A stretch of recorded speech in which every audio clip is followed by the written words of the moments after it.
Welcome back to my channel that is lectures by doctor Shivi Bhasin. आज हम एक और नया टॉपिक लेकर आए हैं जी। स्पेशली हमारा जो बीएससी फर्स्ट सेमेस्टर के स्टूडेंट्स हैं जो इंट्रोडक्शन टू बायोटेक का पेपर पढ़ रहे हैं, उनके सिलेबस का टॉपिक है, उसमें हम ये टॉपिक लेकर आए हैं। टॉपिक का नाम है क्रायो प्रिजर्वेशन, है ना। तो क्रायो प्रिजर्वेशन में हम क्या क्या चीज़ें देखेंगे। सबसे पहले हम देखेंगे इंट्रोडक्शन, उसके बाद हम देखेंगे मैकेनिज़्म क्रायो प्रिजर्वेशन का, technique of cryo preservation, then technique जो है क्रायो प्रिजर्वेशन की, इसमें हम देखेंगे development of sterile tissue culture, then addition of cryo protectant, freezing, storage, thawing, reculture, measurement और ऑफ सर्वाइवल या वाइबिलिटी, देन प्लांट रिजनरेशन, और लास्ट में हम देखेंगे एप्लीकेशंस। अब देखिए क्रायो प्रिजर्वेशन होता क्या है। यदि मैं बिल्कुल साधारण भाषा में समअप करूं तो क्रायो प्रिजर्वेशन का मतलब है कि कोई भी टिश्यू या कोई भी सेल जिसे हम कल्चर करने वाले हैं उसको स्टोर करना, लो टेम्परेचर के ऊपर स्टोर करना, और स्टोर करके फ्रोज़न स्टेट में प्रिजर्व करके रखने का जो प्रोसेस होता है उसे क्रायो प्रिजर्वेशन कहते हैं। ठीक है, यदि हम बात करें बेसिक प्रिंसिपल जो इन्वॉल्व है क्रायो प्रिजर्वेशन में, that is to bring the plant cell and tissue culture to a zero metabolism और non dividing state by reducing the temperature in the presence of cryo protectant. क्या करते हैं हम basically इस technique में कि हम क्रायो प्रोटेक्टेंट नाम के जो केमिकल्स होते हैं उनका इस्तेमाल करते हैं। केमिकल नहीं, मतलब हाँ, एक प्रकार से आप इसे मान सकते हो, कुछ सब्सटेंसेस होते हैं जिनका हम इस्तेमाल करते हैं और जिनकी मदद से हम किसी भी प्लांट सेल को या किसी भी एनिमल सेल को या गोनेट्स को ज़ीरो मेटाबॉलिज्म स्टेट में ले आते हैं और उन्हें प्रिजर्व करके रख देते हैं, ताकि जब हमें बाद में ज़रूरत पड़े तो हम इन्हें जगा के और फिर अपना कल्चर प्रोसीड कर सकें। मतलब ये एक तरह से जो हमारा एक्सप्लांट है या जो भी चीज़ हम कल्चर के लिए यूज़ कर रहे हैं उसको सुलाने की प्रोसेस है, ताकि जब ज़रूरत पड़े तब इसे जगाकर इस्तेमाल किया जा सके। अब cryo preservation means the storage of germ plasm eight low temperature, यानी जर्म प्लाज्म को प्राय ये गोनेट्स की जाती है क्रायो प्रिजर्वेशन। गोनेट्स मतलब समझते हैं ना, जैसे स्पर्म है, ओवा है, और दूसरे जैसे प्लांट मटेरियल की भी करते हैं कई बार, है ना, मेरिस्टेम की करते हैं, एम्ब्रियो की करते हैं प्लांट के। क्रायो प्रिजर्वेशन का सिंपल और साधारण मतलब है कि जो भी कल्चर का मटेरियल है, जो भी एक्सप्लांट है, उसको सुला देना, और जब समय आए तो उसको लो टेम्परेचर पे पहले सुला देना और टाइम आने पे उसको वापस से जगा देना और उसका कल्चर के लिए इस्तेमाल करना। ठीक है, देन जो क्रायो प्रिजर्वेशन है वो ब्रॉडली किस पे किया जाता है, over solid carbon dioxide use किया जाता है ना, -79 डिग्री सेंटीग्रेड पे, या फिर डीप फ्रीजर्स में किया जाता है -80 डिग्री पर, वेपर फेज नाइट्रोजन में किया जाता है -150 पे, और जो सबसे कॉमन क्रायो प्रिजर्वेशन का मोड है वो है लिक्विड नाइट्रोजन में -196 डिग्री सेंटीग्रेड पे, है ना। अब ये लिक्विड नाइट्रोजन में -196 डिग्री सेंटीग्रेड पर ही सबसे ज़्यादा क्रायो प्रिजर्वेशन जो है वो किया जाता है। इसमें the cells stay in completely inactive state and they can be conserve for long period. इसमें क्या होता है कि सेल्स जो होते हैं वो इनएक्टिव स्टेट में रहते हैं और इसलिए इनका जो कंजर्वेशन है वो लॉन्गर पीरियड के लिए किया जा सकता है ना। Then cryopreservation has been successfully applied for germplasm conservation. ज़्यादातर जो क्रायो प्रिजर्वेशन है उसका इस्तेमाल जर्म प्लाज्म को कंजर्व करने के लिए किया गया। मतलब कि जो पुराने जैसे इस जनरेशन के जो प्लांट्स हैं, उन प्लांट्स को अगर हम कंजर्व करना चाहें तो हम उसे कंजर्व करके, क्रायो प्रिजर्व करके कंजर्व कर सकते हैं, ताकि फ्यूचर में भी उनकी अगर स्टडी की जानी हो तो उसके लिए वो अवेलेबल रहें। कई सारे ऐसे प्लांट्स हैं जो कि रीजनरेट किए जा सकते हैं सेल से, जैसे मेरिस्टेम है, एम्ब्रियो है, इन सबको हम क्रायो प्रिजर्वेशन द्वारा ही स्टोर करके रखते हैं, है ना।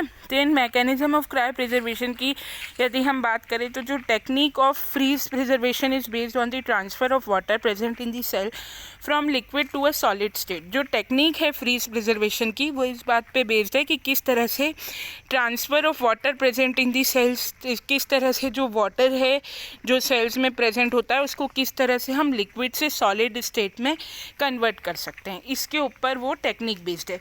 एक्चुअली बेसिकली होता क्या है कि जब हम क्रायो प्रिजर्वेशन करते हैं तो उस दौरान जो हमारा मटेरियल होता है उसके ऊपर एक बर्फ़ की लेयर जम सकती है।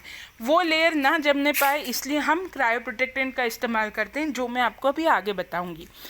Due to the presence of salts in the organic molecules in the cells, the cell water requires more lower temperature।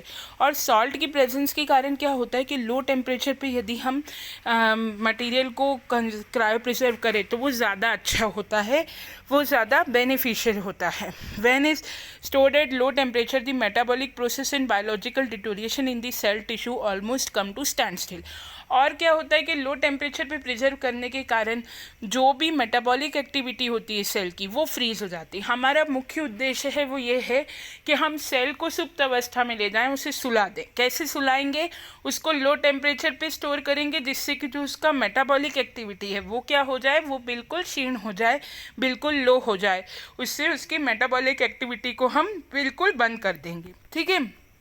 और इसे इसी स्टेट में रहने देंगे लो टेम्परेचर के ऊपर, ताकि जब हमें ज़रूरत हो तो हम इसे जगा सकें और इसे इसकी सुप्त अवस्था से वापस जागृत अवस्था में ला सकें, ठीक है। देन हम बात करें अगर टेक्निक ऑफ क्रायो प्रिजर्वेशन की, तो ये कई प्रोसेसेस से मिलकर बनती है। फर्स्ट है जो वो है development of sterile tissue culture. सबसे पहले स्टेराइल टिश्यू कल्चर का डेवलपमेंट करते हैं, क्रायो प्रोटेक्टेंट्स का एडिशन करते हैं, then freezing, storing, thawing, reculture, measurement of survival viability and plant regeneration.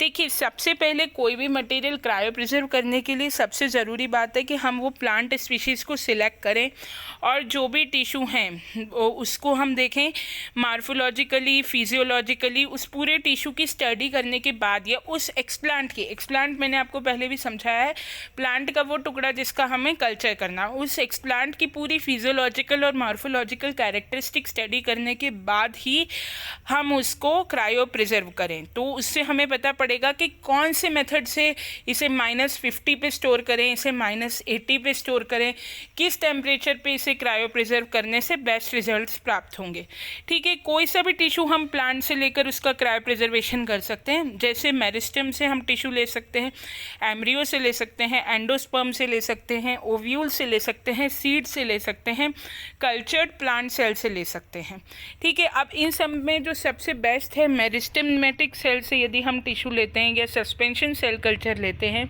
तो वो हमें लैग या लॉग फेज में लिया हुआ ऐसा कल्चर। अब लैग और लॉग फेज जो है वो ग्रोथ के फेजेस होते हैं, उस उतने डिटेल में आप मत जाइए, बस इतना ध्यान रखिए कि लैग या लॉग फेज का जो कल्चर है वो बेस्ट सूटेबल रहता है। किसका? मेरिस्टेमेटिक सेल्स यदि हम ले रहे हैं या सस्पेंशन सेल कल्चर ले रहे हैं तो अगर वो लॉग फेस में लेते हैं तो वो सबसे बेस्ट है। अब ये लैग लॉग फेस अभी नेक्स्ट टॉपिक्स में मैं जब ग्रोथ कर्व पढ़ाऊंगी तब आपको बताऊंगी, ठीक है। तो सबसे पहले हमने क्या किया, टिश्यू सिलेक्ट कर लिया जिसका हमें क्रायो प्रिजर्वेशन करना है और उसको अच्छे से वॉश वगैरह करके क्रायो प्रिजर्वेशन के लिए रेडी कर लिया।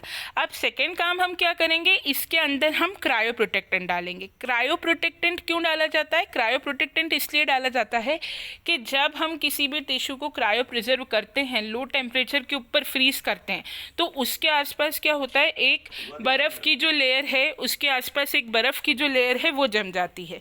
तो बर्फ़ की लेयर उसमें ना जमे इसलिए हम उसको क्रायो प्रोटेक्टेंट से ट्रीट करते हैं। क्रायो प्रोटेक्टेंट से ट्रीट करने के कारण वो जो बर्फ़ की लेयर है वो उस पर नहीं जमेगी, है ना, वो बर्फ़ की लेयर उसके ऊपर नहीं जमेगी, उसके ऊपर नहीं जाएगी, है ना। तो वो जो टिश्यू है हमारा, वो अगर उस पर बर्फ़ की लेयर जम गई ना तो वो ख़राब हो जाएगा, टिश्यू डिटोरिएट हो जाएगा।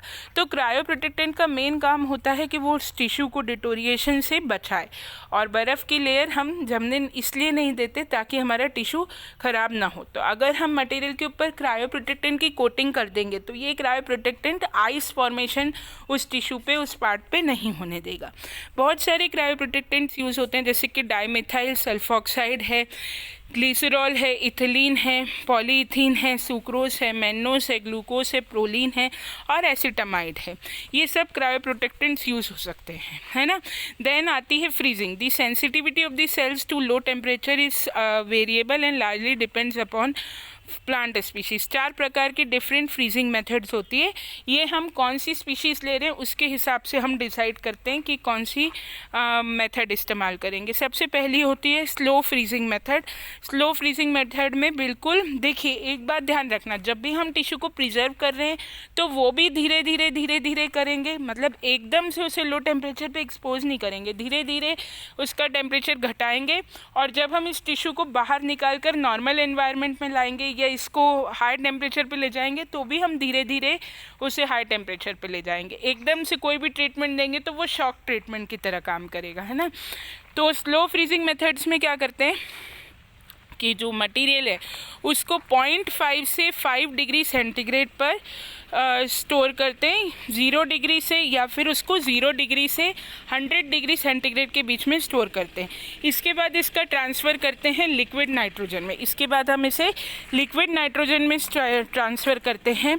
और जो स्लो फ्रीजिंग प्रोसेस है वो सक्सेसफुल होता है सस्पेंशन कल्चर के लिए, ठीक है। ज़्यादातर यदि सस्पेंशन कल्चर हो तो स्लो फ्रीजिंग मेथड यूज़ किया जाता है। देन नेक्स्ट होता है रैपिड फ्रीजिंग मेथड। जो रैपिड फ्रीजिंग मेथड होता है वो सिंपल मेथड होता है जिससे कि वायल कंटेनिंग प्लांट मटेरियल में यूज़ किया जाता है। लिक्विड नाइट्रोजन के अंदर हम डायरेक्टली हमारा जो प्लांट है या जो भी मटेरियल हमें क्रायो प्रिजर्व करना है उसे लिक्विड नाइट्रोजन के अंदर क्रायो प्रिजर्व कर देते हैं, है ना। और टेम्परेचर जो है वो 300 से -1000 डिग्री सेंटीग्रेड पर मिनट के हिसाब से यहाँ पर रहता है। रैपिड फ्रीजिंग टेक्निक को क्रायो प्रिजर्वेशन किस चीज़ का करने के लिए हम इस्तेमाल करते हैं? ज़्यादातर शूट टिप या सोमेटिक एम्ब्रियो का क्रायो प्रिजर्वेशन करने के लिए रैपिड फ्रीजिंग मेथड का इस्तेमाल किया जाता है। फिर आता है स्टेप वाइज फ्रीजिंग मेथड। ये कॉम्बिनेशन है स्लो और रैपिड फ्रीजिंग प्रोसीजर का और ये स्टेप वाइज मैनर में किया जाता है। जैसा कि मैंने आपको बताया कि एकदम से कभी भी आप फ्रीजिंग नहीं करेंगे, धीरे धीरे। अगर कोई टेम्परेचर है भी कि मैं 196 पे कर रही हूँ तो उसको हम धीरे धीरे वहाँ तक पहुँचाएंगे, है ना। तो स्टेप वाइज फ्रीजिंग मेथड में क्या होता है कि plant material is first cool to an intermediate temperature, maintain there for 30 minute and then rapidly cool by plugging it into liquid nitrogen. पहले एक इंटरमीडिएट टेम्परेचर पे ट्रीट करवाते हैं मटेरियल को 30 मिनट के लिए और फिर उसको लिक्विड नाइट्रोजन में डालते। तो ज़्यादातर ये काफ़ी कॉमन है step wise freezing. Suspension culture, shoot, apices और बर्ड्स के लिए ये मेथड बर्ड्स के लिए यूज़ की जाती है। देन नेक्स्ट है dry freezing method. Dry freezing method जो है वो it is reported that non germinated dry seeds can survive freezing at very low temperature. जो नॉन जर्मिनेटेड ड्राई सीड्स होते हैं वो लो टेम्परेचर पे भी फ्रीज कर सकते हैं, है ना, क्योंकि ये इनकी जो ड्राई फ्रीजिंग मेथड होती है वो ज़्यादातर लो टेम्परेचर पर ही होती है। Then storage maintenance of, then इसके बाद ये तो हुई हमारी फ्रीजिंग। अब स्टोरेज कैसे करेंगे? Maintenance of frozen culture at specific temperature is important for freezing, है ना। फ्रोजन कल्चर को स्पेसिफिक टेम्परेचर पे मेंटेन करना फ्रीजिंग के लिए इम्पॉर्टेंट होता है। फ्रोजन सेल टिश्यू को ज़्यादातर हम -70 से -196 डिग्री सेंटीग्रेड तक लिक्विड नाइट्रोजन में स्टोर करते हैं। वैसे जनरली आपसे पूछा जाए कि क्रायो प्रिजर्वेशन सबसे ज़्यादा कितने टेम्परेचर पे होती है? -196 पे लिक्विड नाइट्रोजन में स्टोर करना। ये सबसे कॉमन मेथड है क्रायो प्रिजर्वेशन करने की। Ultimate objective of storage is to stop all the cellular. और क्यों की जाती है स्टोरेज? ताकि जो मेटाबॉलिक एक्टिविटी है किसी भी सेल की या टिश्यू की वो बिल्कुल शून्य के करीब हो जाए और कोई भी मेटाबॉलिज्म उसमें ना हो। इसी प्रकार से ये तो आपने फ्रीजिंग कर दी, सुला दिया सेल को। अब जब आपको सेल को जगाना है तो आप उसे जगाएंगे कैसे? तो आप करेंगे थॉइंग। थॉइंग जो है वो फ्रोजन सैंपल को वार्म वाटर में डिप करके और विग्रेस स्विलिंग करके की जाती है। मतलब कि पहले आप उसे 37 से 45 डिग्री टेम्परेचर पे फ्रोजन टिश्यू को ट्रीट करिए थोड़ी देर के लिए, फिर 500 से 750 पे करिए ताकि जो आइस की लेयर है वो पूरी तरह से अगर जमी भी है तो वो मेल्ट हो जाए और किसी भी तरीके से टिश्यू टिश्यू को नुकसान ना पहुंचाए। वैसे तो आपने क्रायो प्रोटेक्टेंट डाल दिया है, वो आइस की लेयर को, टिश्यू को नुकसान नहीं पहुंचाने देगा, लेकिन पूरी तरह से उस लेयर को आप रिमूव कर देंगे इतना हाई ट्रीटमेंट देके। और इसके बाद फिर नॉर्मल 20 से 25 डिग्री सेंटीग्रेड पे आप ले आइए इसे, इस टेम्परेचर पे इसे ट्रीट करिए। और this transfer is necessary since the cells damaged if left for long. अगर सेल्स को आपने बहुत ज़्यादा वार्म वाटर में बहुत ज़्यादा टाइम के लिए छोड़ दिया तो आपका जो पूरा का पूरा टिश्यू है वो डैमेज हो सकता है। तो ये पूरी टेक्निक आप बहुत ध्यान से करेंगे। उसे फ्रीज़ भी बिल्कुल धीरे धीरे टेम्परेचर पे करेंगे, टेम्परेचर घटाएंगे, और जब बढ़ाएंगे, जब उसे सोते से जगाएंगे, थॉइंग करेंगे जब उसकी, तो उसका टेम्परेचर भी धीरे धीरे करके बढ़ाएंगे और फिर एक नॉर्मल टेम्परेचर पे उसे स्टोर कर देंगे। For cryopreserved material, cell tissue where the water content has been reduced to optimum level before freezing, the process of thawing becomes less critical. अब किसी भी क्रायो प्रिजर्व्ड मेथड के लिए मटेरियल के लिए अगर वाटर कंटेंट उसका रिड्यूस हो गया है नॉर्मल लेवल से कम, तो जो थॉइंग का प्रोसेस होता है वो बहुत ही क्रिटिकल होता है ना। तो यानी आपने सबसे पहले क्या किया, पहले मटेरियल सिलेक्ट किया, देन उसको फ्रीज़ किया, ठीक है, फिर उसको स्टोर किया, या आपने उसको सुला दिया, उसकी मेटाबॉलिक एक्टिविटी ज़ीरो कर दी। अब आपको उसे जगाना है तो आपने क्या किया, उस मटेरियल की थॉइंग, है ना, थॉइंग करी, यानी उसका टेम्परेचर बढ़ाया मटेरियल का, धीरे धीरे धीरे करके उसका टेम्परेचर बढ़ाया, उसे 20 से 25 डिग्री पर स्टेबलाइज कर दिया। और ये कोशिश करी कि जो आइस की लेयर आपके मटेरियल के आजू बाजू बनी है वो वैसे तो कोई नुकसान नहीं पहुंचाएगी क्योंकि क्रायो प्रोटेक्टेंट आपने यूज़ कर रखा है, पर कोई नुकसान नहीं पहुंचाए बढ़ते हुए टेम्परेचर से भी आपका टिश्यू डिटोरिएट ना हो। अब आपका टिश्यू जग गया है, अब आप इसका क्या करेंगे, रिकल्चर करेंगे, है ना, यानी जिस मटेरियल को आपको कल्चर करना है उसे बाहर निकाल के उसे धोएंगे और उसे फ्रेश मीडियम में डाल देंगे। फिर जैसे ही फ्रेश मीडियम में वो मटेरियल जाएगा तो आप देखेंगे कि उसके अंदर कितने सेल्स सर्वाइव कर रहे हैं, है ना।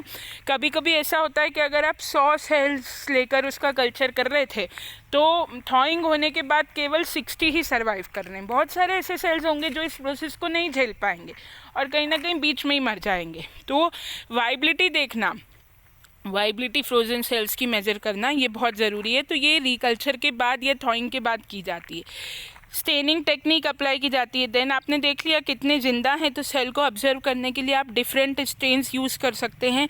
स्टेन समझते हो ना, कोई भी ऐसा मटेरियल जो कलर इम्पार्ट कर देता है सेलियर टिश्यू को, जिससे हम सेलियर टिश्यू को माइक्रोस्कोप में अच्छे से देख सकते हैं, है ना।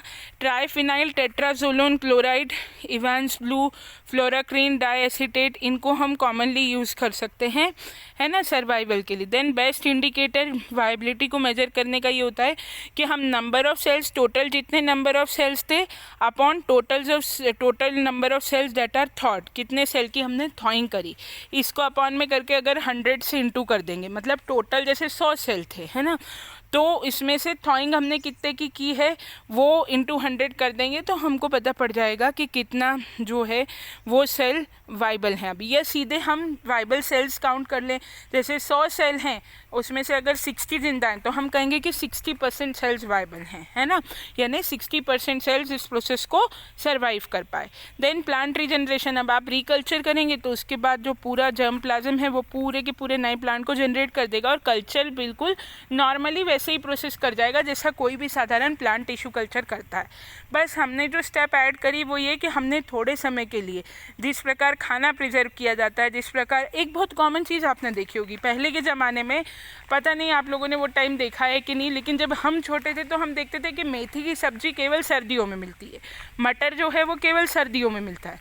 लेकिन आज देखिए मटर आपको पूरे 12 महीने मिलेगा, है ना, मेथी की जो सब्ज़ी है वो पूरे 12 महीने मिलेगी। हम कहते भी है बाज़ार में जाके कि हमको फ्रोज़न मटर चाहिए, है ना। फ्रोज़न मटर क्या है, वो एक तरह से हम उसका प्रिजर्वेशन कर रहे हैं मटर के दाने का, तो वो आप समझ सकते हैं क्रायो प्रिजर्वेशन का एग्जाम्पल है। और क्रायो प्रोटेक्टेंट का एग्जाम्पल क्या है, जैसे हम अगर मैंगो को प्रिजर्व करते तो आपने देखा होगा कि मैंगो की जो आउटर कवरिंग है वो ब्लैक नहीं होती है ना। मैंगो भी आजकल काफ़ी लंबे सीजन तक मिलता है, आउटर कवरिंग जो है वो ब्लैक नहीं होती है, वो ग्रीन ही रहती है, वो क्रायो प्रोटेक्टेंट उस पर कोट होता है, इसलिए प्रिजर्वेशन के बाद भी उसकी जो आउटर कवरिंग है वो ख़राब नहीं होती। ठीक है। तो आप पूरे प्रोसेस को इस डायग्राम से भी समझ सकते हैं, कैसे शूट टिप लिया है ना, उसको एक्सप्लांट सिलेक्ट किया, फिर उस पर क्रायो प्रोटेक्टेंट कोट किया है ना, फिर उसको हमने लिक्विड नाइट्रोजन के अंदर स्टोर कर दिया, फिर जब समय आया तो लिक्विड नाइट्रोजन से उसे निकाल के वार्म वाटर में रखा हमने, है ना, वार्म वाटर में रखा, और फिर उसको वार्म वाटर से उसकी थॉइंग कराने के बाद उसको फिर से उसका रिकल्चर कर दिया, है ना। थॉइंग कराई मतलब पहले हमने सबसे पहले टिश्यू सिलेक्ट किया, किसको हमें क्रायो प्रिजर्व करना है, क्रायो प्रोटेक्टेंट कोट किया, टिश्यू को सुला दिया, मेटाबॉलिकली 0 पर ले गए हम। उसके बाद जब समय आया तो टिश्यू को जगाया थॉइंग करके, जगाने के बाद उसका हमने थॉइंग करी पहले, थॉइंग करने के बाद उसका रिकल्चर किया और पूरा प्लांट का रीजनरेशन कर दिया। मतलब क्रायो प्रिजर्वेशन करना यानी सुलाना, और थॉइंग करना यानी आप उस पर्टिकुलर कल्चर के मटेरियल को जगा रहे हैं, ठीक है। अब हम बात कर लेते हैं एप्लीकेशन की, क्या क्या एप्लीकेशन है क्रायो प्रिजर्वेशन करने की। तो सबसे पहले क्रायो प्रिजर्वेशन टेक्निक करके हम वाइबल और फर्टाइल गैमेट्स बना सकते हैं। ज़्यादातर जो गोनेट्स होते हैं ना, जैसे स्पर्म है, ओवा है, इनकी क्रायो प्रिजर्वेशन की जा सकती है। लंबे समय के लिए हम क्रायो प्रिजर्वेशन करके गोनेट्स को जगा सकते, मतलब प्रिजर्व कर सकते हैं ना। गैमेट्स वगैरह, जैसे आपने सुना होगा ये स्पर्म डोनेशन सेंटर्स आजकल बहुत चल गए, बहुत सी लड़कियां ओवा प्रिजर्व करवा लेती हैं, है ना। सरोगेसी जो होती है वो सब इसी की मदद से होती है ना। तो क्रायो प्रिजर्व भी किया जाता है एक्चुअली गोनेट्स को। तो इस तरह का प्रोसेस करके हम लंबे समय तक जो है वो किसी भी चीज़ को प्रिजर्व कर सकते हैं। Then method of preservation is used widely in different sector including cryosurgery. Cryosurgery में इस मेथड को यूज़ किया जाता है। मॉलिक्यूलर बायोलॉजी की दूसरी स्टडीज़, इकोलॉजी की दूसरी स्टडी, फूड साइंस की दूसरी स्टडी, उन सब में क्रायो प्रिजर्वेशन का अपना महत्व है। देन सीड बैंक का डेवलपमेंट, यदि हम सीड्स का बैंक डेवलप करते हैं, जीन बैंक डेवलप कर रहे हैं, इन विट्रो फर्टिलाइजेशन कर रहे हैं, जैसा मैंने आपको बताया कि स्पर्म और ओवा का प्रिजर्वेशन होता है, तो उन स्पर्म और ओवा का अगर हम बाहर बॉडी के बाहर फर्टिलाइजेशन करा रहे हैं इन विट्रो फर्टिलाइजेशन से, तो उन्हें हमें निकाल के पहले प्रिजर्व करके रखना पड़ेगा, तो वो हम क्रायो प्रिजर्वेशन से करेंगे। स्टोरेज, रेयर जर्म प्लाज्म है उसका स्टोरेज हम क्रायो प्रिजर्वेशन से करते हैं, है ना। सेल कल्चर को प्रिजर्व हम क्रायो प्रिजर्वेशन से करते हैं। एंडेंजर्ड प्लांट स्पीशीज़ का प्रिजर्वेशन, एंडेंजर्ड प्लांट स्पीशीज़ समझते हो, मतलब प्लांट की वो स्पीशीज़ जो ख़त्म होने की कगार पे हैं, उसका अगर हम जीन प्रिजर्व करना चाहते हैं तो वो भी हम क्रायो प्रिजर्वेशन से प्रिजर्व कर सकते हैं। और बायोडाइवर्सिटी, चीज़ों को प्रिजर्व करके उनके जेनेटिक सैम्पल्स को, जीन्स को प्रिजर्व करके हम अपनी बायोडाइवर्सिटी को बचा सकते हैं, मतलब प्लांट स्पीशीज़ और एनिमल स्पीशीज़ को एक्सटिंक्ट होने से यानी ख़त्म होने से हम बचा सकते हैं, ठीक है। तो ये था हमारा क्रायो प्रिजर्वेशन का टॉपिक। आई होप आपको पसंद आया होगा। यदि कुछ भी डाउट है तो आप आगे बता सकते हैं या पूछ सकते हैं। Okay, thank you very much.